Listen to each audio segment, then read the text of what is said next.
मित्रांनो, आपण डोंगराच्या टॉप भागावरती आहोत, मी आणि माझा फ्रेंड्स. तर आपण इथून सुद्धा शूट करणार आहोत.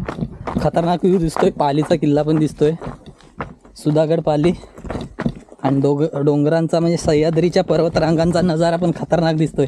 आणि आमच्या समोर आता उन्हाटा गावाच्या पुढे आलो आहे आम्ही जरा डोंगरामध्ये, आणि समोर दिसतोय गाव इंद्रादेवी ना, हा इंदरदेव हा सुद्धा दऱ्याखोऱ्यामध्ये बसलेला गाव आहे, आणि त्याचा सुद्धा आपण शूट करणार आहोत. तर तो शूट डायरेक्ट आपण गावामध्ये न जाता डायरेक्ट इथून उन्हाटा गावातून शूट करणार आहोत. त्यांच्या टॉप जो भाग आहे ना, तिथूनच इंदरदेवसुद्धा गाव शूट करतो आहे आपण. तर खतरनाक क्लायमॅक्स झाला आहे, गरम करतोय थोडा, पण खतरनाक व्ह्यू दिसतो इथून. वाव, तो वाकन ना पूल दिसतो.